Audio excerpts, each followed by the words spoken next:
Good morning, everybody. We're just going to give it a minute or so. Thank you for being on time. For any last minute stragglers, and it takes a few minutes with so many people in the waiting room to populate this room.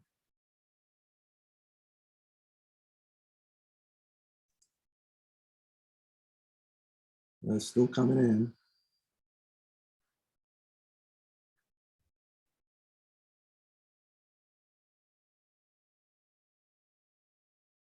We'll just give it one more minute.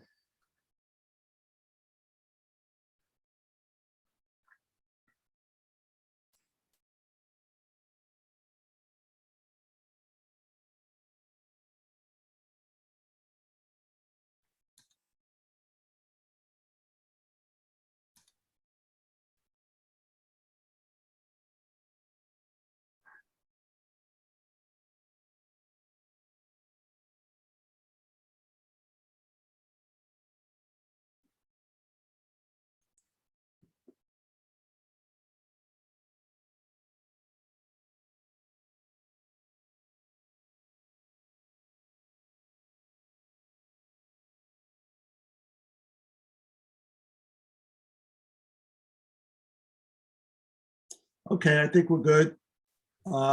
Just a few bookkeeping things, I guess, normal stuff. If you're having problems with your internet feed and you get dropped off, just try to log back on. We'll try to admit you in right away. If you're having a problem with the audio or anything, try turning your camera off and back on. Sometimes that helps. Sometimes the bandwidth, one way or the other. And of course, if you have to go to the bathroom, you don't have to raise your hand and go. You can just excuse yourself and go.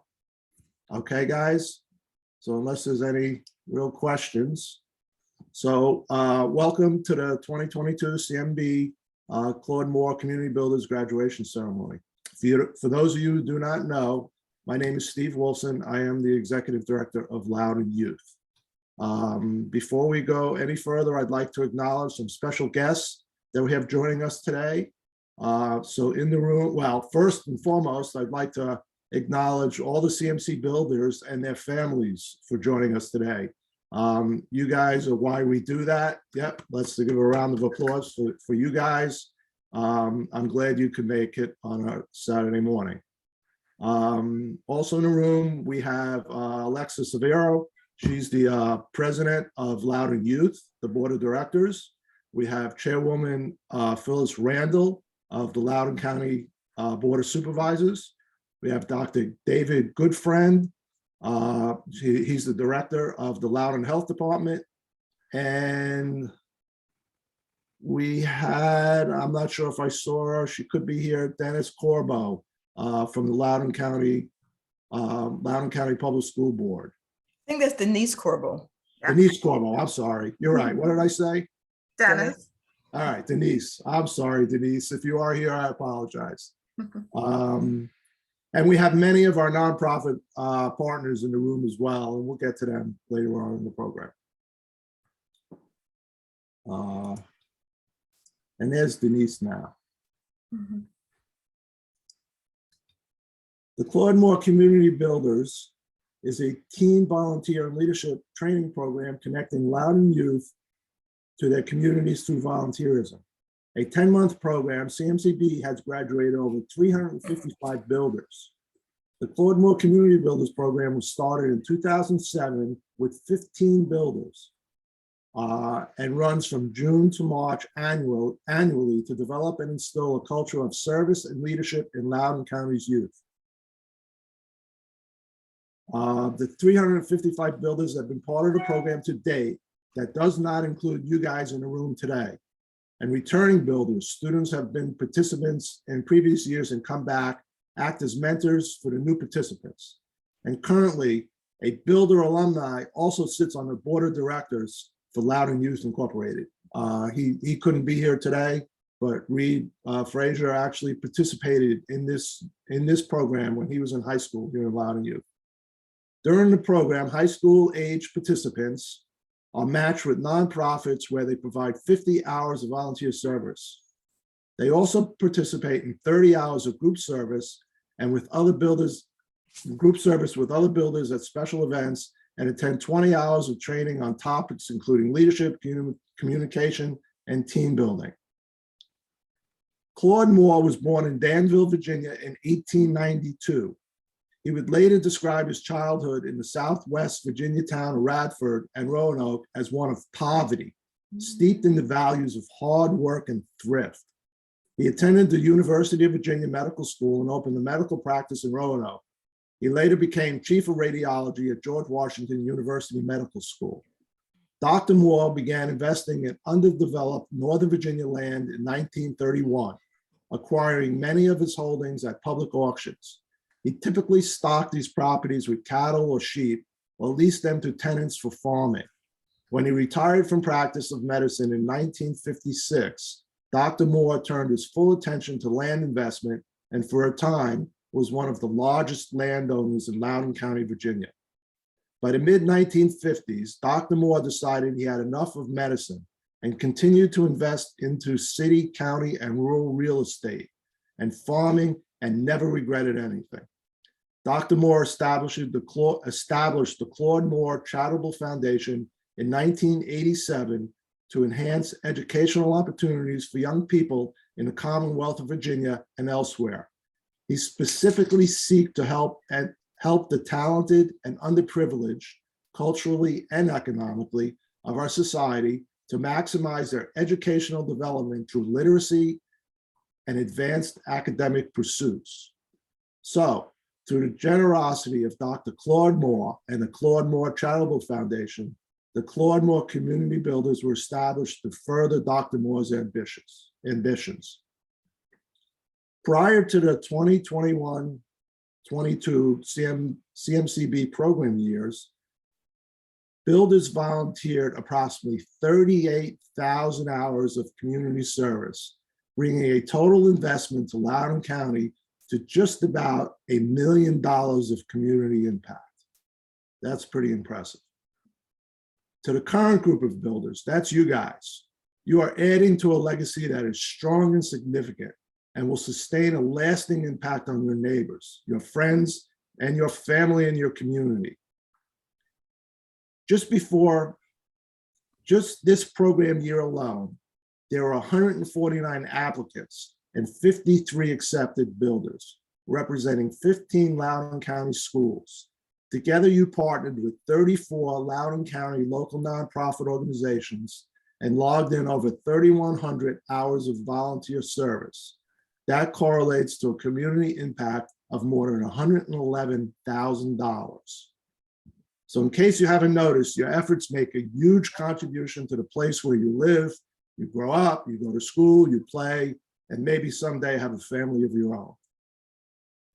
One specific highlight of this year I'd like to bring up, is 7 of you became full-time Loudoun Medical Reserve Corps members, volunteering at the County Vaccination Center, or the POD, the point of distribution, at a total of 268 hours. Additionally, we had 8 builders who were not MRC members also volunteer for another 39 hours, totaling 307 hours helping our community in this unbelievable time of need.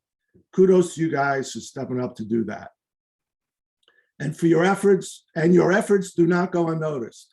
We will be awarding 16 President's Volunteer Service Awards today, later in the program. So, without further ado, now I would like to introduce the program director for the Claude Moore Community Builders, Jill Weiss. Good morning, everyone. It's great to see everybody.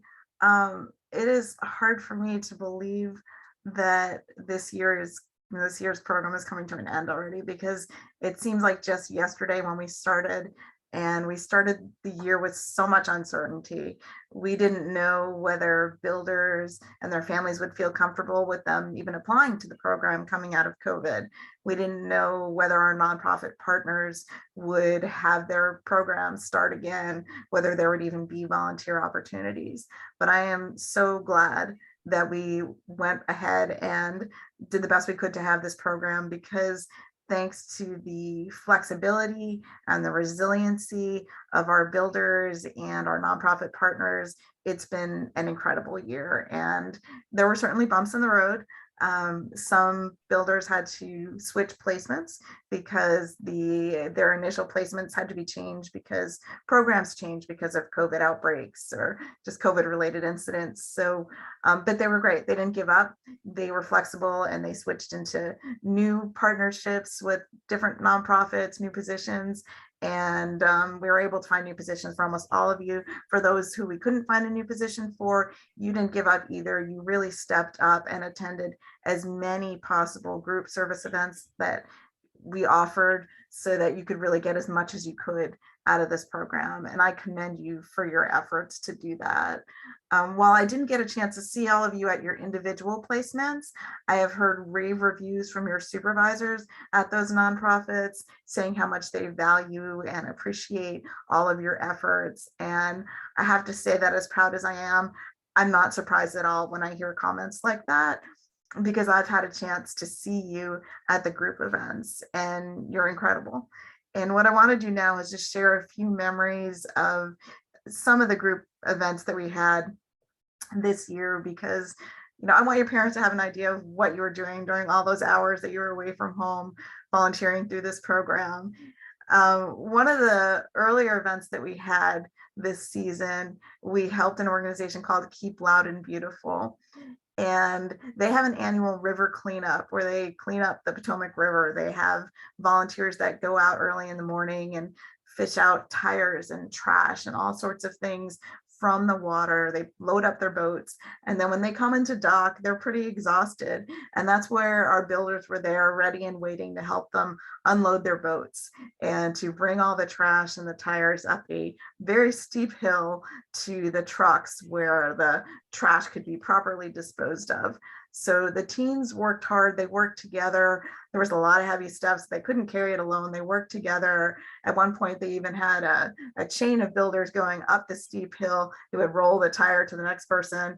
That person would roll it to the next person because they were just so heavy to carry up.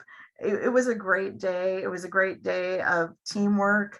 By the end of the day, everyone was exhausted, but feeling really fulfilled at what they did to help clean up the environment, and also to learn that they had helped remove 125 tires and 25 bags of trash and a lot of other random things from the river that just didn't belong there. So it was a great day, and we were so appreciative of Keep Loud and Beautiful for their efforts and inviting us to participate. Another group event I want to talk about was one where we spent a morning at JK Community Farm.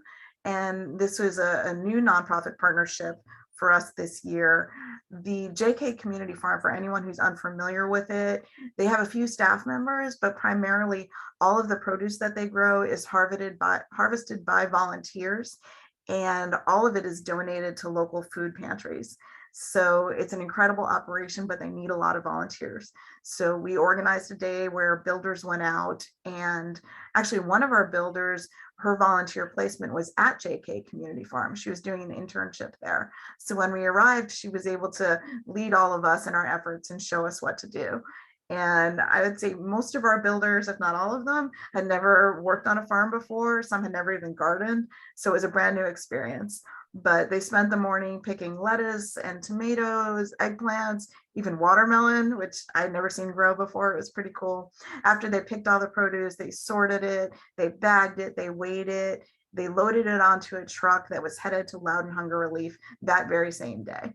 So it was really incredible to see the food come from the ground into the truck and know that people in need were going to have really fresh produce delivered to them that day. By the end of our time there, our builders had harvested over 2,500 pounds of fresh produce. So kudos to you. That was an amazing day, and another great team building event where they learned to work together.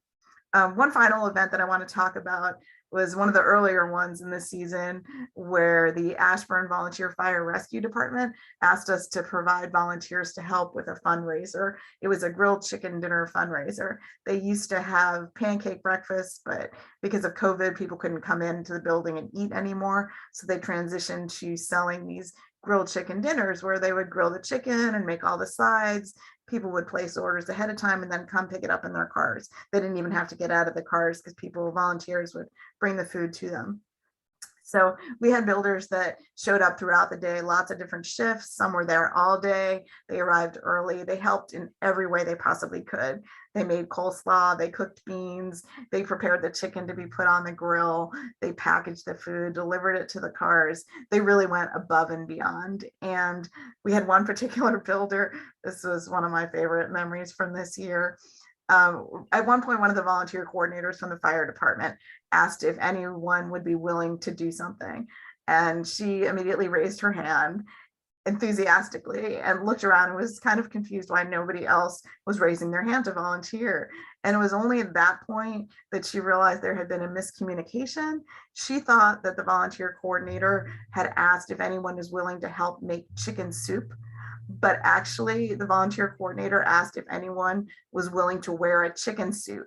So she was embarrassed, a little bit mortified, but she was a trooper, and she put on this chicken costume and she went outside and she let them take pictures of her that they then posted on social media to get more attraction, to attract more people to the fundraiser. And then later on in the day, one of our other builders put on the chicken suit. She walked down to the street with a sign and she was waving people into the parking lot to try to help raise more money for the volunteer fire department. So when I say that our builders are committed to our nonprofit organizations and the people they serve, I mean it. They are willing to do anything and everything, and I am so proud of them. So that was a great day. And I don't think I told the builders at the time, but the people from the fire department told me that prior to this event, they had another grilled chicken fundraiser and they didn't have enough volunteers. And when people came to pick up their food, sometimes some of them had to wait an hour or two to pick up their food. But because we had so many builders there that day, things ran much more smoothly. People didn't have to wait long for their food and everything went really well. The very next morning, some of our builders, even though they were tired, showed back up at the fire department to help clean up. And they were really appreciated that day because the fire department did not have many volunteers that came that day to help clean up. So they worked hard. It was a really hot day. They shoveled charcoal, they moved cinder blocks, they cleaned off all the grills. Several of them used power washers for the first time in their lives to clean off the grills. And that was fun to watch, and definitely helped keep the builders cool, intentionally or not. But it was another experience that was very rewarding. Lots of great memories made and friendships built. So, it has been a joy and a privilege for me to be able to work with all of you this year. And your parents should be so incredibly proud of you. I really enjoyed getting to know you and watching you develop skills that you didn't even know that you had. One of the things I loved most was watching you step out of your comfort zones. And for a lot of you, that means different things. At the end of the program, a lot of you told me that in the beginning, you were very nervous about attending events where you didn't know anyone else. But by the end of the program, you realized that sometimes showing up for an event where you don't know anyone is a great opportunity to meet new people and to develop new friendships. So I really appreciated hearing that from a lot of you. For other builders, stepping out of the comfort zone was talking to adults in professional settings. A lot of you have experience talking to family members and teachers, obviously, but not necessarily other adults that you don't know in professional settings. And by the end of the program, many of you told me you developed confidence to do that. And that's something that's going to benefit you in your future, wherever you are. But going back to the beginning, I really have to say what impressed me most about all of you builders was your flexibility and your willingness to jump into new opportunities. Towards the end of the program, just as we thought things were getting better with COVID, we were hit with the variant, with Omicron, and everything started to change again. People started getting nervous about being out in the community. Understandably, some builders and families were interested in alternative volunteer opportunities. So at that point, we partnered with another organization that we hadn't worked with before. They're called Nest for Us, and they provide virtual tutors to students. So several of our builders started volunteering as virtual tutors. And one of our builders told me that she was volunteering as a tutor for a 10th grader who was struggling in geometry. And this particular student had failed the last 3 tests that she had taken. But after she was matched up with this builder, the builder tutored her for about a week. And then the following week, the builder was in school and she got a text from the girl she had been tutoring with a picture, and it was a picture of her test. She got a 92 out of 100, which was the highest she had received all year. And it was a huge accomplishment for the student, and the builder felt so good because she was able to share that accomplishment with the person that she had helped. And I share that story just to show that no matter who you are, how old you are, you have the ability to make a difference in somebody else's life. And I'm just so proud of you, all of you, for doing that. Builders, thank you for your effort, your flexibility, your dedication, your compassion. Parents, thank you for trusting us to provide your kids with a rewarding experience. And thank you for driving them all over the place. Most of them don't drive yet. So I know you've been their chauffeurs, driving them to all of their individual placements, but also driving them to the group activities, which sometimes were on weekend mornings early, required them to get there even before the sun went up. And you live on the opposite end of the county from, some of these volunteer activities that were really far out on the other end of the county. You got up, you dropped them off, you returned home, and then you came back a couple hours later to pick them up. And this program could not have been successful without your support. So parents, thank you. Nonprofit partners, oh my gosh, you've been amazing. You've been mentors to our builders. You've been supportive, providing them with opportunities. Thank you. Builders, I just want to share a couple of hopes for you that I have for your future. I hope that you'll remember the joy that you felt serving others. I hope that you'll remember that even though sometimes you don't see the need that exists in a community, there are always people that need help. And I think a lot of you saw that firsthand during the past 10 months because you were at the organizations where people in need go to get services or to get support. So like I said, even though it's not always apparent every day of your life, sometimes you don't know who needs need. Who's in need, it's just not apparent. Just remember, wherever you are, there are going to be people that could use your support. I also hope you remember the wise words of the people that on our nonprofit panel from a couple of weeks ago. They shared with you how they were able to find ways to combine their passions with their skills to create careers that were really meaningful. Some of them were passionate about helping women or the environment or people with disabilities, and they found careers where they could do that. And that can change your life because a large percentage of your life is probably going to be spent working. So it's worth finding a way to find a job that really feeds your soul. I can guarantee you that it will make you a happier person in your life. While you're in school, please try to continue to volunteer as much as you can. I know you've realized during the past 10 months how valuable it can be. In addition to helping others, you get to explore different career options, build connections with your peers and adults. You learn skills that are transferable to other places. And it also, volunteering just helps you maintain empathy. And I know that you have that empathy and compassion and willingness to help others because I've witnessed it firsthand. I believe in all of you. I believe in your potential and your commitment to help others. I know you're going to go on after this program and do great things. I hope you'll keep in touch with me and let me know what you're doing. The world truly needs more people like you. So I encourage you to keep up the great work. I encourage you to encourage other teens to participate in programs like the Claude Community Builders, or to somehow get involved in their communities. Talk to your siblings, talk to your friends, talk to other people, and just advise them to get involved. So congratulations to all of you on this special day. Right now, I'm going to stop talking and I'm going to share a video that I created for you. It's going to give some insight to your parents about things that you've been doing. through this program, and Builders for You, I hope it brings back some really fond memories of your time during this program and all of the great things that you did. So hang on a second as I share my screen.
So I hope you all enjoyed that video as much as I did, just watching all the memories.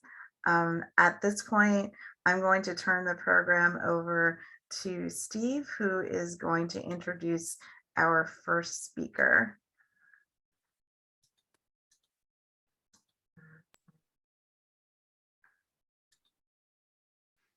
Thank you, Jill. That was a great video. I definitely enjoyed it. I'm sure everybody else did too. So our first speaker is Dr. David Goodfriend. He is the director of the Virginia Department of Health's Loudoun Health District, which provides local public health services for the residents, businesses, and officials of Loudoun County, Virginia, and its visitors. He provides strategic leadership to district staff and serves as a resource for community stakeholders in the Commonwealth's fastest growing county. Since beginning his current position in 2001, Dr. Goodfriend has addressed such diverse issues in Loudoun County as groundwater contamination, anthrax, SARS, outbreaks of malaria and measles. Boy, this sounds like fun. Increasing gaps in access to medical care and achieving public health accreditation. Current focuses of activities include improving the district's ability to respond to public health emergencies, improving the capacity of the private medical and dental communities to provide service to low-income residents, and improving the efficiency and quality of the district's business operations. Immediately before joining the Loudoun Health District, Dr. Goodfriend served as Health Director of Virginia's Piedmont Health District from 1999 to 2001. Prior to that, he served years in the United States Navy as a medical officer at the Philadelphia Naval Hospital and at the Recruit Training Center of Great Lakes, Illinois. Dr. Goodfriend has a Master of Public Health degree from Johns Hopkins University and a Doctor of Medicine degree from the University of Maryland. He is board certified in public health and general preventive medicine. Dr. Goodfriend has served on numerous boards and committees. Some of the current ones include the Loudoun Health Council, INOVA Loudoun Hospital Infection Control Committee, the Northern Virginia Emergency Response System Steering Committee, and the InMed MotherNet Healthy Families Advisory Board. Dr. Goodfriend resides in Ashburn with his wife, Linda, and an emergency department nurse. So clearly medicine runs in the family, and his children, Gabriella, Emma, and Julia. What's not on my thing, I want to say, one of the things that I saw personally, Dr. Friend can take a lot of credit for is the vaccination response that we had here in Loudoun County. I know that the pod at Dulles Town Center, if any of you guys got your vaccination there, was incredible. The only word I can say is incredible. So without further ado, I'd like to introduce you to Dr. David Goodfriend. Good morning, and thank you, Steve, and thank you, Jill. I really appreciate being invited here today, and also really appreciate hearing more about what you all have done this past year and what the program does in general. I think it's really been a unique time to be part of this program during the COVID pandemic. I really admire your willingness to step forward and volunteer to be part of this program and your commitment to stick through it during a really challenging time. Not just COVID itself, but the impact on schools and friendships and all the changes that have been going on. But I think this really is a terrific time for volunteers, that Loudoun has historically depended significantly on volunteerism, on our nonprofits, and our places of faith for providing services, but we don't get a lot of notice for that typically. What typically we hear about is the wealth of the county, the low unemployment rates in the county, the high lifespan of the county, but not all the work that everyone's doing to take care of the people who are not as fortunate as others. But during COVID, it really did come out to the forefront. Whether it was those of you who volunteered for the Medical Reserve Corps to work at the Dulles Town Center vaccination site, where we provided vaccine to over 350,000 people over the course of the year, and it was a great seeing the slide of those of you in your Medical Reserve Corps shirts, because it really showed the work of the volunteers, and consistently we would hear from people of the attitude of the volunteers making the experience so much better than going to other places where people were just doing their job. Or for those of you who would visit downtown Leesburg, what struck me the most coming every day was volunteers coming together to provide free meals on Market Street through Ampersand. Things that were typically not visible in the past of volunteer efforts, really coming to the fore, providing tangibly very valuable services. And then on top of that, what our faith communities were doing, what individuals were doing to bring needed supplies to people who, for whatever reason, could not get out of their home because of they were high risk for COVID and did not want to get exposed. So people were bringing meals to them. People were coming up with ideas to how to best serve those through food kitchens. I think a soup kitchen opened up in our county. Our food banks did tremendous work. And I think at no time, and from my experience in the 20 plus years here, did we really recognize the value of all the volunteer work that's done in this county and that's needed to be done in this county. From a COVID perspective, Loudoun had one of the best responses in Virginia. We had one of the highest vaccination rates, one of the lowest hospitalization and death rates in our county. And a number of factors went into that. I'm so happy that Chair Randall is here, because one of our successes in the county is starting at the top in the county with Chair Randall and the rest of the Board of Supervisors, with our county administrator, with our partners in the community, viewing this as an all of county response. That in general, whoever you talk to in the county had very similar ideas of what we needed to do to keep our county safe, and worked in lockstep together. And so we're very proud of the actions of, again, our elected officials in our counties and our towns, our school board, our parents, our kids, all trying to figure out what's the best way that we can get through this together and keep our community safe. So for us in the health department, as I mentioned, and for those of you who volunteered, our Medical Reserve Corps was critical. We had hundreds and hundreds of MRC volunteers working at the Dulles Town Center, working at testing events for COVID, and for the last 2 years working at our hotline. Again, none of this would have been possible without volunteers. So as Steve mentioned, you brought a tremendous dollar value in your volunteerism, but beyond that, we just couldn't have had the number of folks that were needed to do the job. So even if we could pay people for Dulles Town Center, which required hundreds of folks every day that they were open, they just weren't there.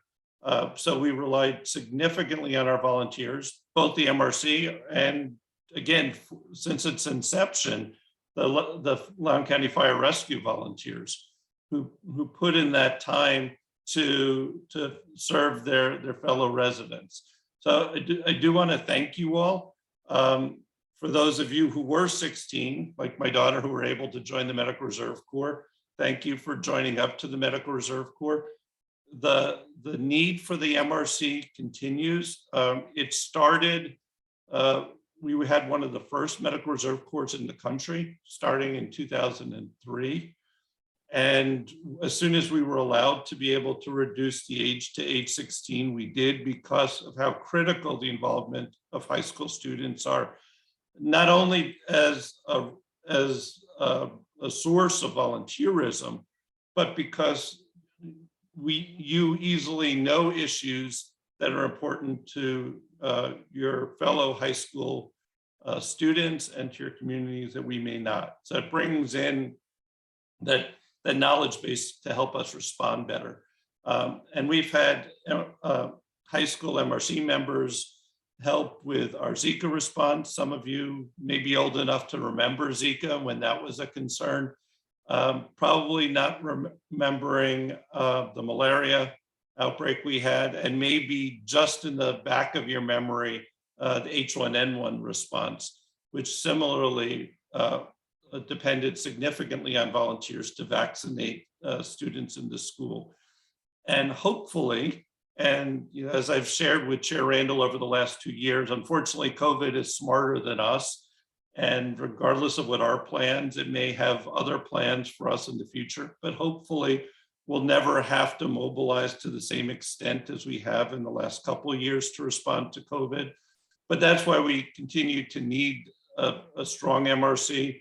We've been very fortunate with our county that they've supported the MRC through it since its inception, because it is one of the things where while we may not ask much of folks between issues, that having it there, having people have training in advance and being able to respond in emergency is so critical.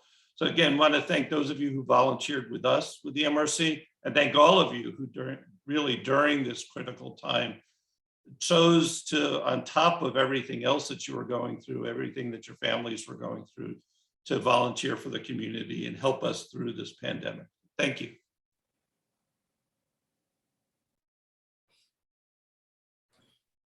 And thank you, Dr. Good Friend. Thank you for being here with us this morning. Thank you for everything you do for our county. There's no dollar amount that can ever be assigned to the efforts that you have created with our county to keep us safe and healthy. And I personally appreciate it. I mean, I've seen the work firsthand. Thank you. Thank you. Thank you for being here. Thank you for talking to our students and hopefully impressing upon them that their efforts count and mean something at the end of the day. Okay. Now, I have the distinct honor of introducing our next speaker. Phyllis J. Randall was elected Chair at Large of the Loudoun County Board of Supervisors in November 2015 and re-elected in November 2019. Her election was historic as she became the first person of color in Virginia's history to be an elected chair of a county board. As Loudoun's chair at large, she represents Loudoun on various regional, state, and national bodies, including the chair of the full Northern Virginia Transportation Authority, the chair of the NVTA, Northern Virginia Transportation Authority Governance and Personnel Committee. She also currently serves as a member of the National Association of Counties Health and Human Resources Committee and founding member of the Economic Mobility Leadership Network, a member of the Virginia Association of Counties Health and Human Resources Subcommittee, a member of the Washington Metropolitan Council of Governments Board of Directors, Human Services and Public Safety Policy Committee, Regional Forward Coalition, and DC Statehood Subcommittee. So very busy, and I'm glad she's here with us this morning. Thank you. Chair Randall also serves on the Board of Supervisors, Finance, Government, Operations, and Economic Development Committee and the Transportation and Land Use Committee. So clearly, Chair Randall has a finger on the pulse of what's going on almost everywhere. In June of 2018, Chair Randall was selected as one of only 25 women in the country to be included in the 2019 class of Governing Magazine's Women in Government Leadership Program. In addition, in 2018, 2019, 2020, 2021, the citizens of Loudoun County voted Chair Randall favorite public official, an honor which she most humbly by and proud of. Is most humbly by and proud of. By profession, Chair Randall is a mental health therapist with substance dependence as an emphasis area. She has worked with justice-involved populations, both in and out of incarcerated settings, a career she has enjoyed for over 20 years. She and her husband have lived in Loudoun since 2003 and the proud parents of 2 sons. So without further ado, I present to you Chair Phyllis Randall. Well, thank you, Steve, and thank you, Dr. Goodfriend. And Jill, we could have left after you finished talking because what you said was so amazing and so incredible. Well, first I want to say I'm sad we can't be in person today because I love this event. Whenever I'm asked to be here, it's just so humbling to talk to young people. But I am going to ask you a favor, even though we can't be in person. I'm going to ask as many of you as possible to turn on your screens, because just because I can't be with you doesn't mean I won't want to see your faces, because I do want to see your faces. So if you don't mind and you can you turn your screens on? So Steve introduced me. I am the chair at large of Loudoun County, which means I'm an elected chair. Oh, by the way, before I start, Carol, your cat has been cracking me up, walking back and forth in front of the screen the entire time. I've noticed your cat and Denise's dog. It's been just fantastic. You all's animals. Thank you for being tolerant. It's been great. So I'm the chair at large at Loudoun County, which means I'm an elected chair. A chair of a county is selected by the board that they sit on, and they select them as the chair. A chair at large is elected by the people, and I serve as chair all 4 years. I hold the gavel all the time. Our school board, for instance, has a school board chair, but the board of supervisors has a chair at large. So they're two different positions. A lot of people don't know what the board supervisor does, which is fine because people have lives and we're kind of boring. What we do is basically all the major things in the county that have to be decided. So land use issues are about 80% of what we do. So where's this building going to go? And gosh, do we need a stop sign there? And that type of thing. We also set the tax rate.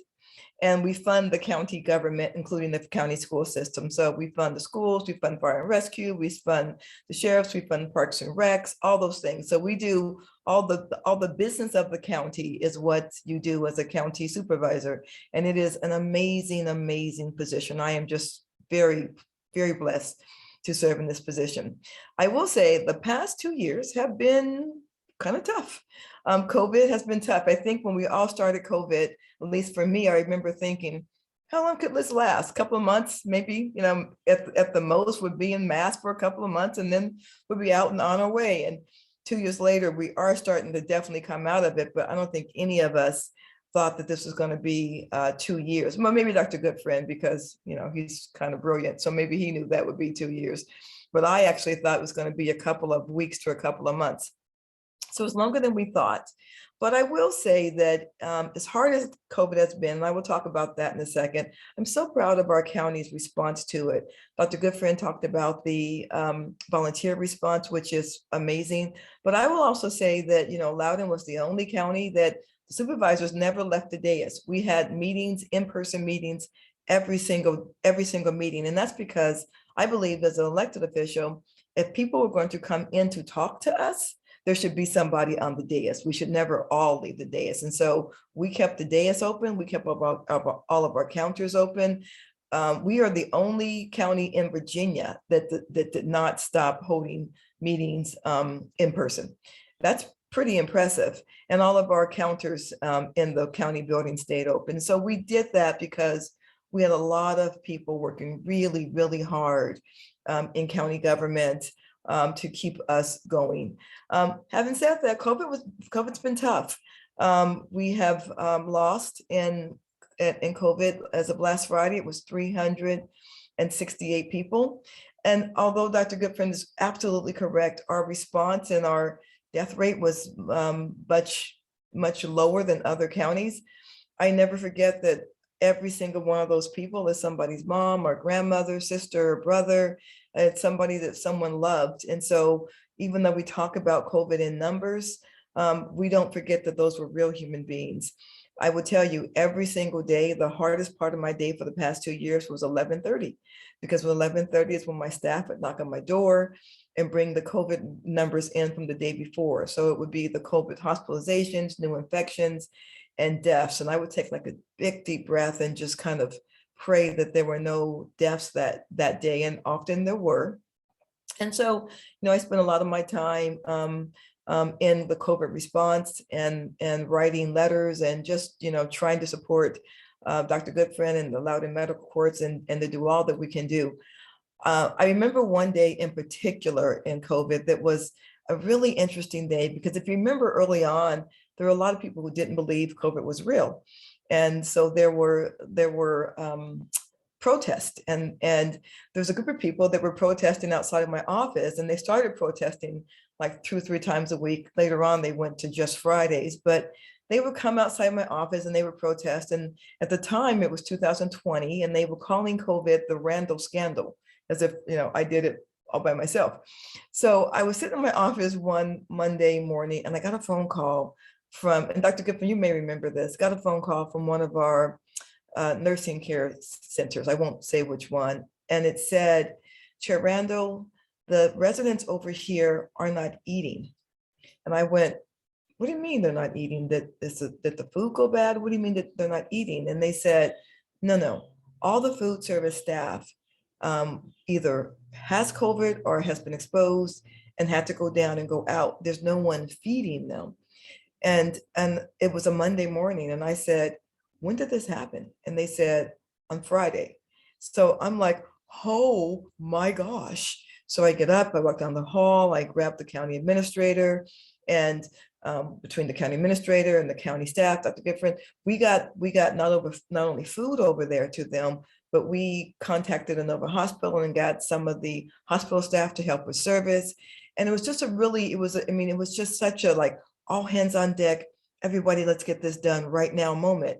And I remember that day so well. I mean, a lot of things happened during COVID. I have 1,000 stories, but that day I remember because at the same time that we were figuring out how to feed people, there was a protest going on outside my office saying COVID wasn't real. And I just remember the juxtaposition of all these people trying to get food to, some of our most vulnerable populations, while about, 15 to 20 people outside of my office. And they had pictures of me with like devil horns, and pictures of me with a little Hitler mustache, and pictures of me with my teeth blacked out. And I remember thinking, what is happening? And it was just such a weird, juxtaposition and just a weird time. But it also really made me realize how incredible so many people are in Loudoun County, because the effort to get those people fed was immediate. And within 2 hours, we were over there with food and with help. And it just made me so proud of my county.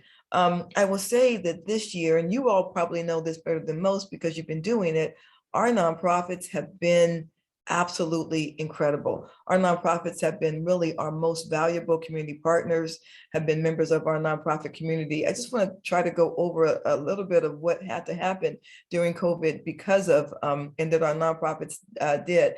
So let me just find some of my numbers that I had. So our nonprofits were just really helping people in need during COVID, just every single moment. And they do a good job all the time, but the need was so much greater during COVID. So what we knew is that the number of people who needed free needed help with their free with healthcare, needed it to be either free or reduced cost healthcare, increased by 40%. 40% more people than ever needed free or reduced healthcare during COVID. The number of people requiring emergency food assistance increased during COVID by 300%. 300% more people needed food during COVID, and Loudoun Human Hunger Relief and Loudoun Dulles Pantry helped. And I saw some of the pictures. You all were over there feeding people during through Loudoun Hunger Relief and Dulles Area Food Pantry. So that's really incredible. Dulles Area Food Pantry saw a 54% increase in the number of people who were helping. I think one of the most distressing numbers that we had during COVID is the number of people who, women who needed shelter and sought shelter for increasing violence in Loudoun. That number was 153% greater than normal. Women needed shelter during this time. And so if you think about Loudoun's veterans population, Loudoun's the number of children who really were impacted by COVID, the needs and of our nonprofit community just increased exponentially. And I will tell you, the nonprofit community and the faith community did just very heavy lifting during COVID. There is no way that the county government would have or could have been able to get through the past 2 years were it not for our nonprofit community and our faith community. And you all were all part of that effort. And that's really, really just incredible that as young people, you immediately realized that we had a vital role, you had a vital role to play, and you stepped up in the middle of a 100-year pandemic and helped us. I remember one of the days, we in Loudon did a really good job, or thought we were doing a really good job in getting PPE in, and we decided early on we were not going to compete with our hospitals to get PPE because that just seemed wrong, and we didn't want to get the same sources that the hospitals did. So we found a different source of PPE through another country, and we were ordering enough PPE we thought to last for months. So we had this huge order of PPE coming in to Dulles Airport, and we were really excited about it. And we were really happy we'd be able to share it with our business community, with our nonprofit community, with our first responders, with everyone. And so we're waiting. We send people out, to get the PPE from Dulles Airport. And we did such a good job and found so much PPE and ordered such a large amount that FEMA met our plane on the tarmac at Dulles Airport and rerouted our PPE, I think, Dr. Gipson, to New York, because I think that time New York was just on fire. And so they rerouted our PPE. And so now we're like, oh my gosh. And so things like that were happening the entire time during COVID. But at the same time, there were all these amazing, wonderful people who were helping. So I want to just talk about, just a second, to talk about you all and talk about generation, you all, if you don't know it, you're Generation Z. And I will say, I cannot say that I'm surprised, although I am very, very pleased and very, very proud of all of you and all of your classmates, all of your cohorts in your age group. I did some research the other day about Generation Z, your generation.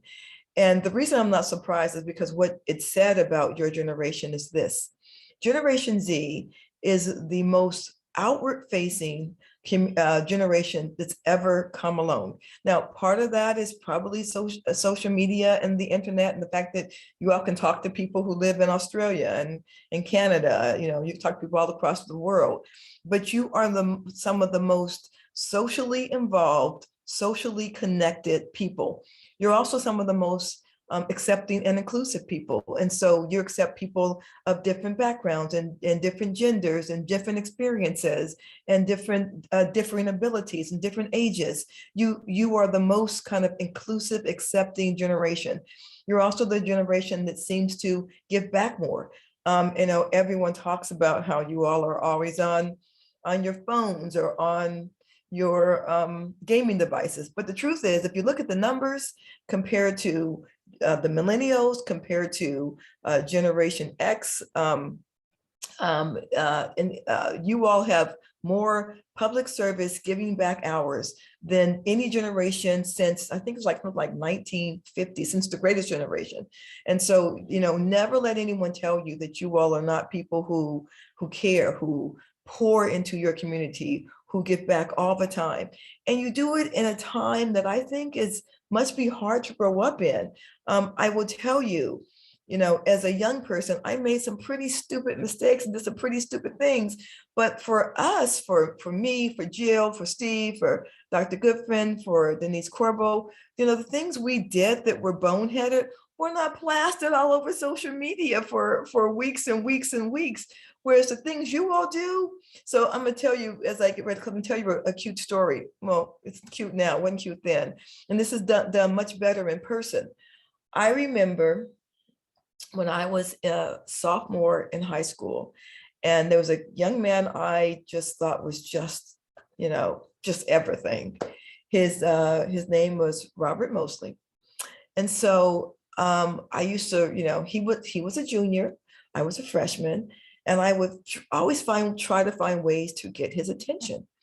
And so one day I got off the school bus, and by the way, no one drove to school when I was in school. We all had school, like seniors were on the bus. We were on the bus to school. So I got off the school bus, and Robert, I noticed, was walking behind me. So I decided to do what I decided was, I'm telling you this story for a reason, so just hold on, you'll get the reason. I tried to do what I decided was my cute walk. And so I was in front of Robert and I was doing my cute walk, and I'm hoping he's looking at me and I'm doing my cute walk.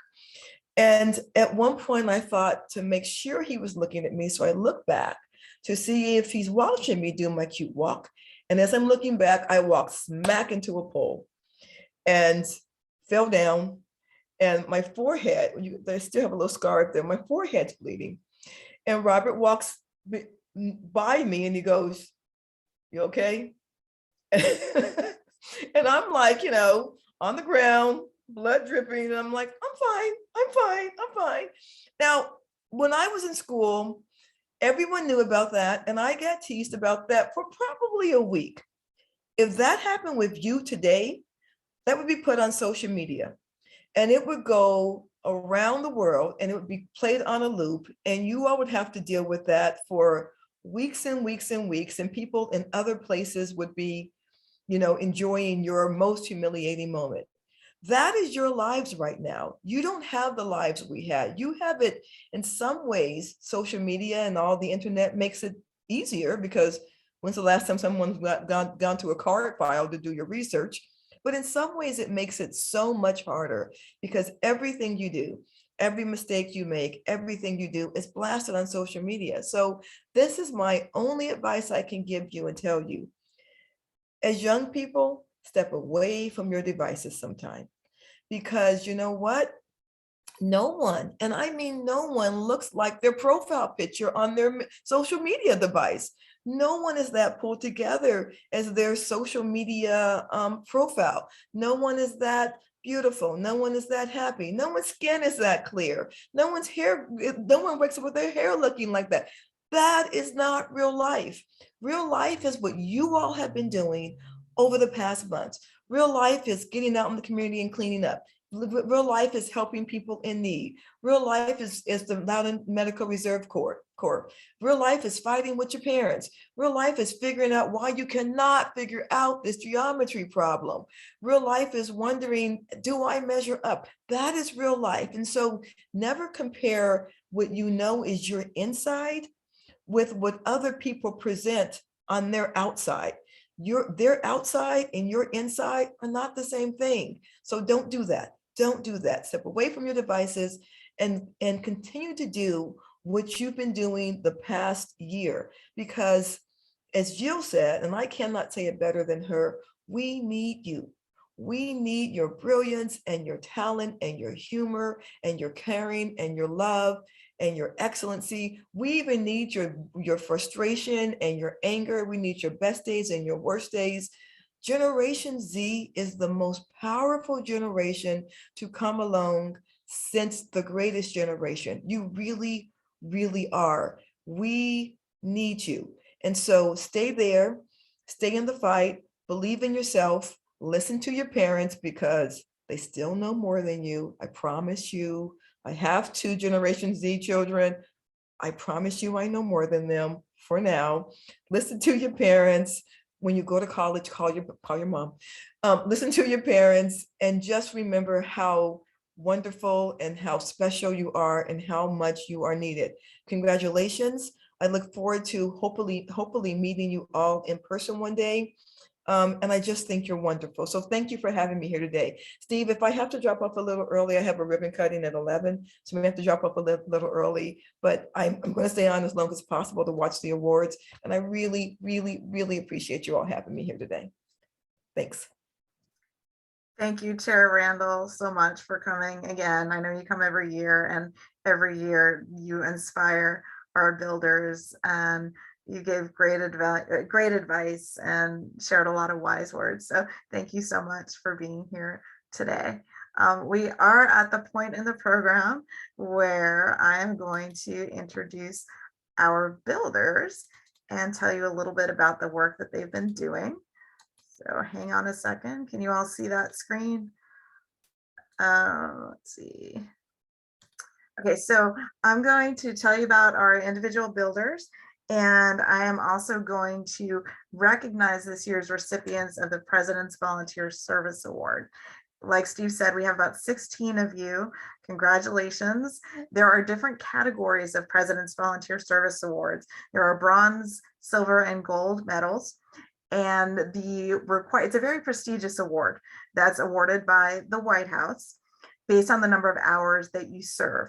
So, and it also is dependent on your age. So for example, if you are 16 years old or over, you have to volunteer 100 hours during a 1-year period in order to earn the bronze award.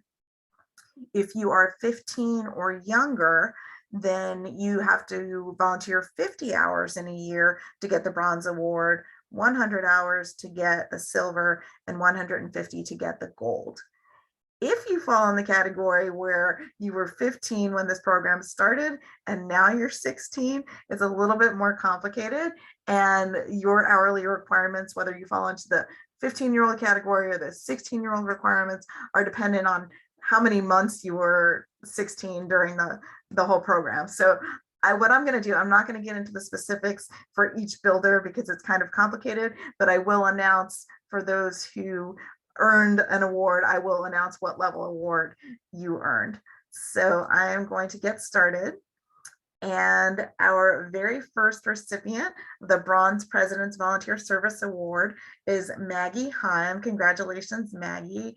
Maggie's an 11th grader at Tuscarora, and she loves animals. Her volunteer placement has been at the Loudoun County Animal Shelter, and Maggie has shown up at almost every volunteer group service activity, always with a smile on her face, willing to help however she can. So thank you, Maggie. Congratulations. Next, we have Chris Molina. You can tell from his shirt that he is a member of the Loudoun Medical Reserve Corps. He volunteered a lot of hours at the vaccination clinic and at the call center. He also volunteered at Blossom and Bloom Thrift Shop, which is a thrift shop in Leesburg, which benefits several nonprofit organizations, local ones that serve people with disabilities. Chris is an 11th grader at Independence High School. So great job, Chris. Congratulations. Next, we have Grace Logue. Grace is a Bronze President's Volunteer Service Award recipient, 11th grader from Stonebridge. She volunteered with 2 organizations. The first one is Women Giving Back. For anyone unfamiliar with that nonprofit, they're incredible. All of our partners are, but they are really special. They have a boutique with women's clothing and accessories, children's clothing, diapers, all sorts of things. And the boutique is free for women in need. So women that have referrals to their organization from social service agencies or domestic violence shelters, or women who were recently released from incarceration, they may need interview clothing, they may need clothing for every day for them and their kids. They can go to Women Giving Back and shop for free. It's a great organization where Grace volunteered. And Grace also volunteered with the Special Olympics, helping their athletes that enjoy bowling. Congratulations, Grace. Next up is Haley Sitterbaum. Congratulations, Haley, on receiving a Bronze President's Volunteer Service Award. Another one of our Loudoun Medical Reserve Corps volunteers, many, many days spent at the vaccination clinic.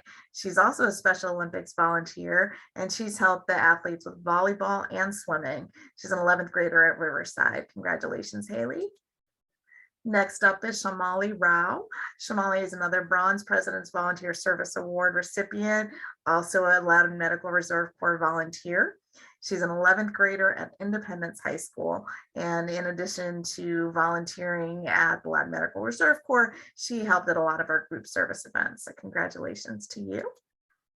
Next up is Tom Kopich, another recipient of the Bronze President's Volunteer Service Award. Thank you so much, Tom. He's an 11th grader at Dominion, and he has spent almost every Saturday during the past 10 months volunteering at Blossom and Bloom to help benefit organizations that serve people with disabilities. Incredibly proud of Tom for all of the hours that he put in.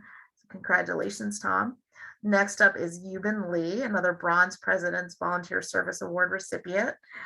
She's an 11th grader at Independence, and she has been volunteering at Loudoun County Magazine, which is a nonprofit media group that uses students in the production of their magazines. So Yuban's been able to use her graphic design skills, which are pretty impressive, as well as interviewing and writing skills, excuse me, to to help contribute to their publications.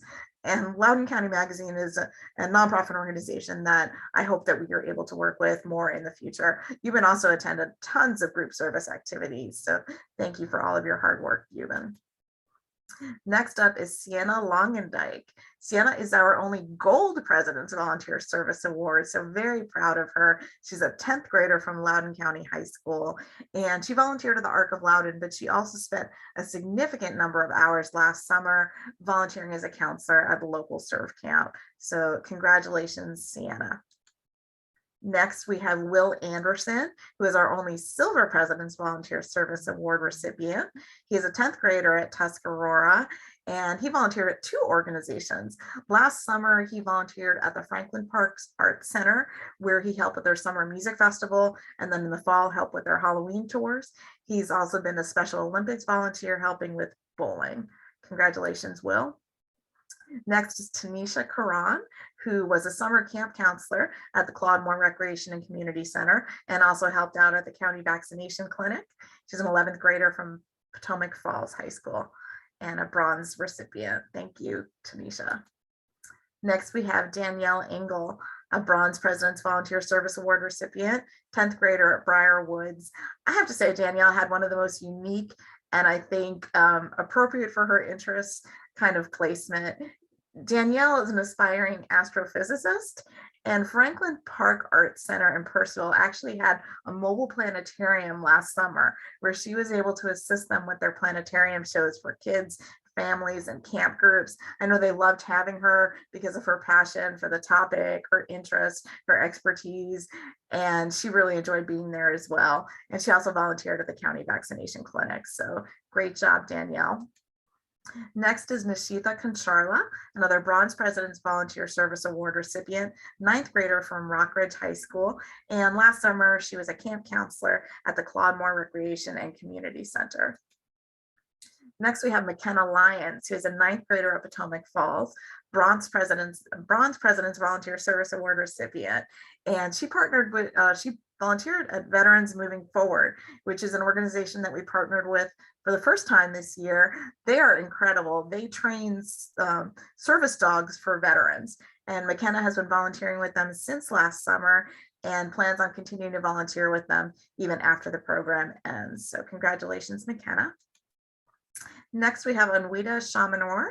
Anwita is a bronze award recipient, 10th grader from Potomac Falls. She spent last summer, she volunteered at Veterans Moving Forward, but more recently she's been volunteering as a virtual tutor with Nest for Us, which is another organization that we just started partnering with this year, and we look forward to continuing the partnership. Congratulations, Anwita.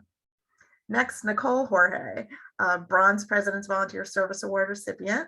She is an 11th grader from Potomac Falls High School, and she volunteered at A Place to Be, which for anyone unfamiliar with it, is an amazing organization that provides music therapy and art therapy to people who benefit from it. Nicole is an aspiring music therapist herself, so it was a perfect placement for her. They've really enjoyed having her. She's enjoyed being there, and she's also planning to continue volunteering there after the program ends. Nicole has a beautiful voice, and as you might recall from the video, one of the group service events we helped at the Claude Rec Center at their princess party. And Nicole was the one dressed up in the Snow White costume. She brought her guitar. She sang Disney tunes to a whole group of girls that were sitting at her feet, just enthralled by her, thinking she was Snow White. And it was great. So Nicole, thank you for everything that you've done. Noram Khan is another bronze Volunteer Service Award recipient, 9th grader from Loudoun County High School. She volunteered at the Ryan Bartel Foundation, which helps prevent suicide. She also volunteered as a virtual tutor for Nest for Us. Next, we have Zainab Akbar, bronze President's Volunteer Service Award recipient. She's an 11th grader from Broad Run, and she volunteered through Nest for Us as a virtual tutor and also spent a significant number of hours volunteering for an organization that assists Afghan refugees. Aiden Lyons.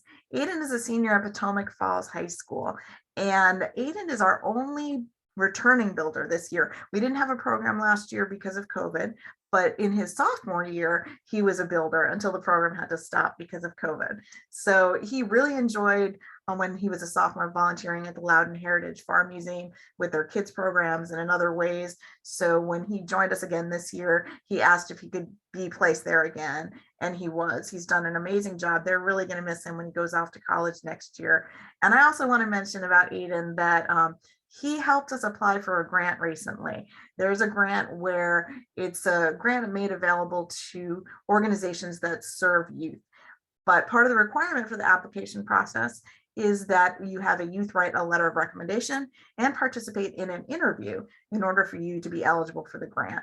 And since this was Aiden's second year participating in the program, we asked him to help us out. And I am very excited to announce that just a few days ago, we found out that we did receive a grant from that organization. It's the Forward Turn program at the Community Foundation for Loudoun and Northern Fauquier counties. So thank you for that grant. And Aiden, thank you so much for helping us get it. It will help support our program next year. Next up, we have Sanvi Paladugu. She's an 11th grader at the Madeira School. She is also one of our Loudoun Medical Reserve Corps members, volunteered a lot of hours at the vaccination clinic, and she's also helped Special Olympics athletes with volleyball. Next, we have Kalindi Vyas, who's an 11th grader from Dominion. She's interested in the medical profession. She's been volunteering at Adler Hospice Center, which is not an easy thing to do. I'd really admire her and our other Adler Hospice Center volunteers. And she also volunteered at the county vaccination clinic. Next, we have Sam Allen. Sam loves working with kids. He also loves working with animals. He volunteered at All Ages Read Together last summer, and more recently started volunteering at Sprout Therapeutic Riding, where he hopes to continue volunteering this summer. He's a 10th grader at Independence High School. So congratulations, Sam. Next up, we have Josh Reynolds, who's a senior at Briar Woods, another one of our Loudoun Medical Reserve Corps members. And he also volunteered at Loudoun Volunteer Caregivers, which was also a new nonprofit partner for us this year. They serve seniors in the community by providing them with transportation to medical appointments and delivering food to them. And Josh helped them by calling their clients to check in on them, to see how they're doing and if they needed anything from Loudoun Volunteer Caregivers. So great job, Josh. Next, we have Tegan Powell, who is a junior at Broad Run. And he volunteered with the Special Olympics in 2 sports, both volleyball and swimming. He really enjoyed his experience working there. Next, we have Stella Calabrese, an 11th grader from Stonebridge. And Stella really wanted to see how a lot of different nonprofits operated and what they did. Her most recent volunteer placement was at Crossroads Jobs, where she's been helping them with social media and some other things. She's also been a tutor for Nest for Us. As you can see from the picture, she volunteered at Women Giving Back, and she is also a Loudoun Medical Reserve Corps member. So congratulations, Stella. Next, we have Srinidhi Raghavan. She is a 9th grader from Freedom. Last summer, volunteered at All Ages Read Together. More recently, she's been a tutor for Nest for Us, and she's helped the athletes at Special Olympics in their swimming program. Next, we have Zara Kodadaya, a senior at John Champ, and she's another one of our Adler Hospice Center volunteers. Lots of kudos to her for that difficult work. Next, we have Maddie Pizzelli, who is a 10th grader at Independence High School, and Maddie loves animals. She's been volunteering at Loudoun County Animal Services. Her favorite thing to do is to cuddle with the kittens, and she has been also volunteering at the county vaccination clinic. Amanda Montgomery, a 10th grader at Potomac Falls.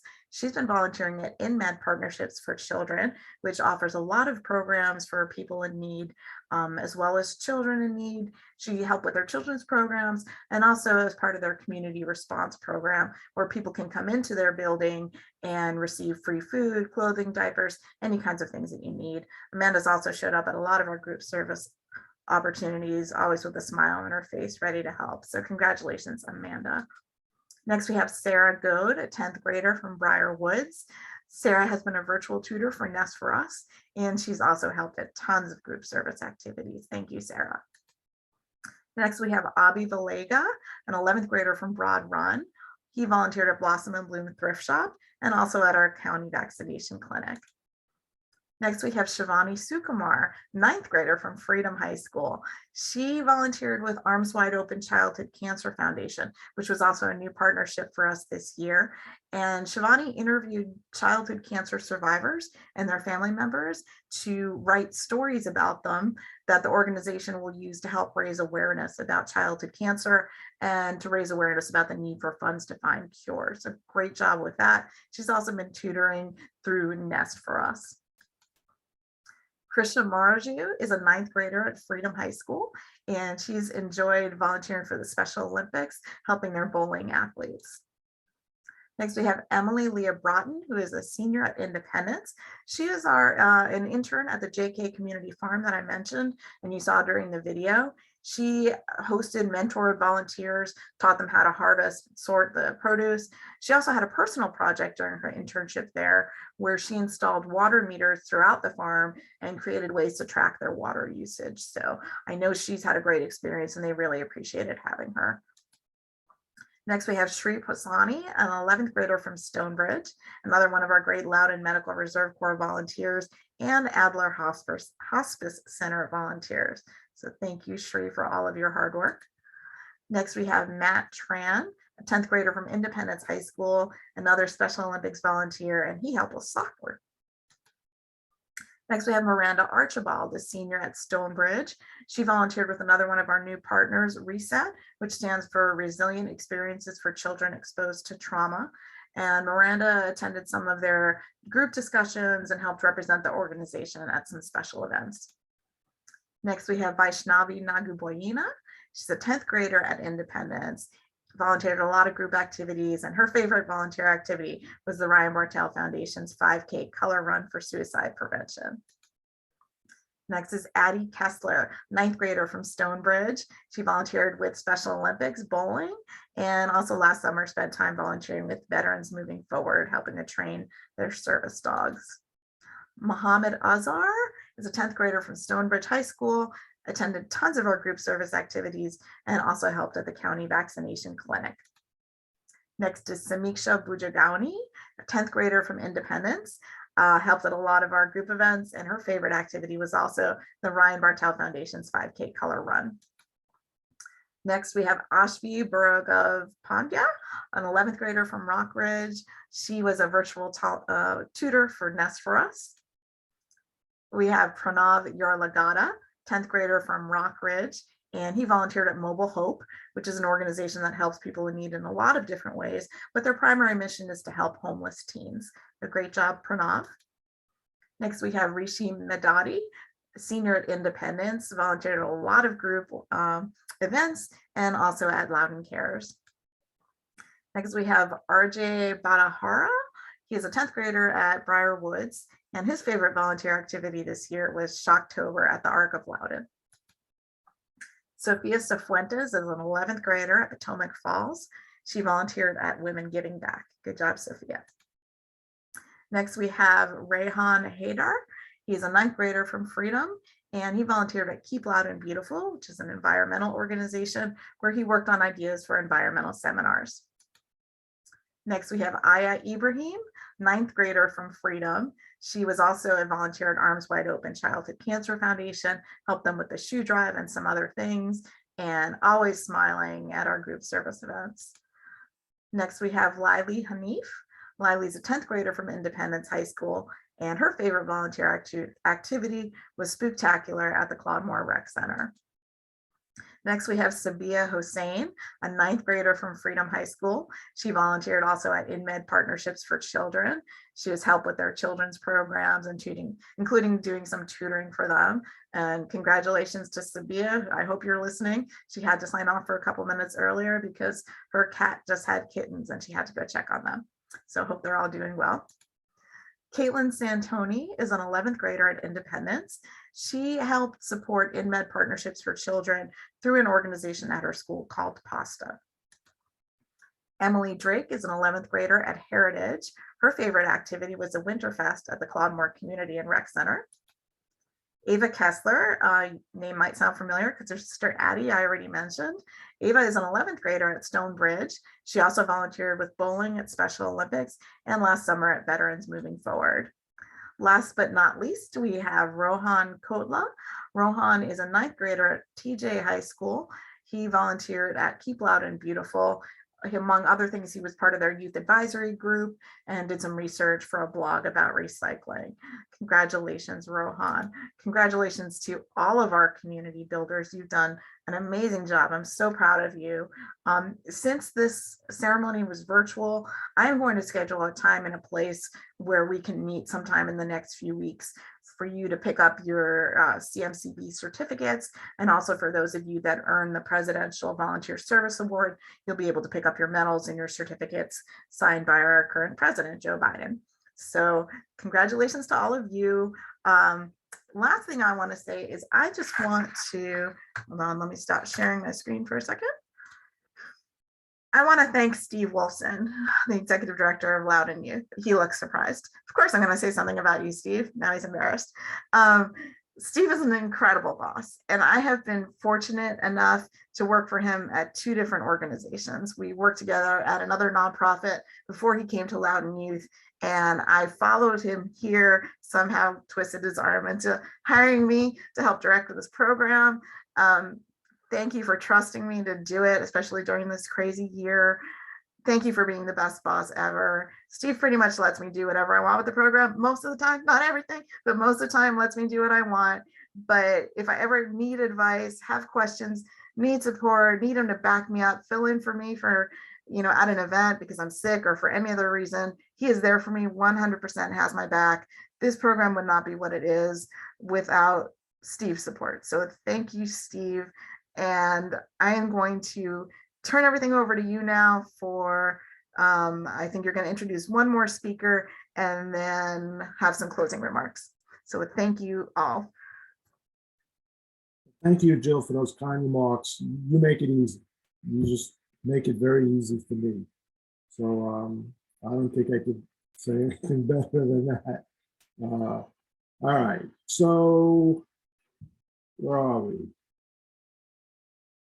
Yes, we have one more speaker. It wasn't necessarily on our program, but she has agreed to speak.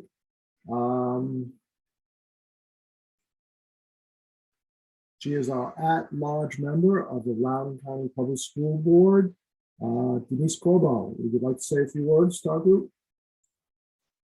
Great, thank you so much, Steve, and thank you all. Thank you for inviting me today to this amazing graduation celebration.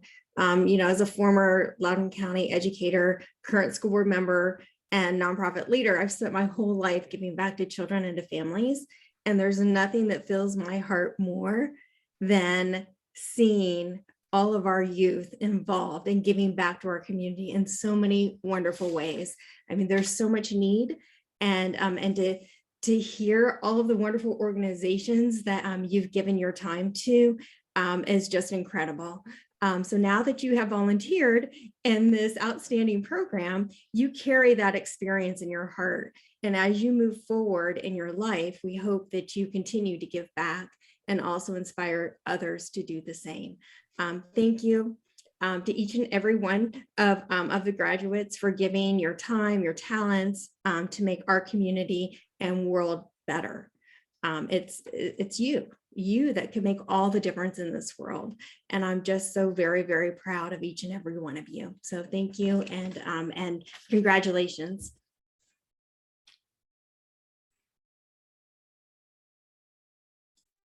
Well, thank you for those inspiring remarks. I too am inspired by these kids. It is amazing what our youth can do. I mean, I look at them and I say, we'll be okay. When we hand reins over to our youth, we'll be okay as we grow older. Okay, I think we might be a little ahead of schedule, but that's not necessarily a bad thing to give you guys a little more extra free time on your Saturday. So here are my closing remarks. Not so much remarks as a bunch of thank yous. Okay, so first I want to thank our distinguished guests for spending their valuable time with us this morning. Chairwoman Phyllis Randall and Dr. David Goodfriend. I really appreciate your support and how you support not only our youth, but our community at large. We do amazing things for Loudoun County. Let's all agree Loudoun County is an amazing place to live, to grow up, to raise families. I'm not sure we've said enough of this yet. I know Jill touched on it. I want to thank all the parents in the room today. Without your support, your children could not have done what they did. We need you to drive them to places, to let them stay up late, or to wake them up very early. These programs cannot happen without the parent involved, and we really appreciate everything you've done for us and getting your kids to be engaged. I want to thank all our nonprofit partners. I think we had, what, 35 of them or so, but specifically the ones in the room with us today, I'd like to thank. You can look around at the screens. Most of them had their cameras on. In the room with us today, I'd like to thank Carol Smith from Crossroad Jobs. Thank you, Carol. I think I saw Kathleen Paulson and Lori Stittner from Veterans Moving Forward. Thank you, guys. I know I saw Nicole Morris. I really appreciate you coming again to yet another Loudoun Youth activity. Thank you very much, Nicole. Kim Tapper, I saw you there, paying attention to all the awards and recognitions from a place to be. Thank you so much, Kim. And Alicia Gronsky from both Loudoun, from the Keep Loudoun Beautiful organization and the Waterford Foundation. Thank you, Alicia. And I think I saw Val Waters from the Ryan Bartell Foundation and Michelle Sullivan from All Ages Read Together. So a round of applause for the nonprofits who even took their time on a Saturday morning to come and recognize all the amazing effort from our builders. Goes without saying, we'd like to thank the Claude Moore Charitable Foundation for their continued support over the years. And this is where I said it already. Jill, I want to thank you. Make it easy. I can trust you and give you free reins because you do an amazing job. You took a program from hiatus that, we could, this was the only Loudoun Youth program in 2020 that we could not pivot to any sort of online activity. It didn't lend itself to online activity. And we couldn't go out into the community. So it was the only program that we had to take a year off from. You picked up a program in distress. We were in COVID. We had no idea what it would look like.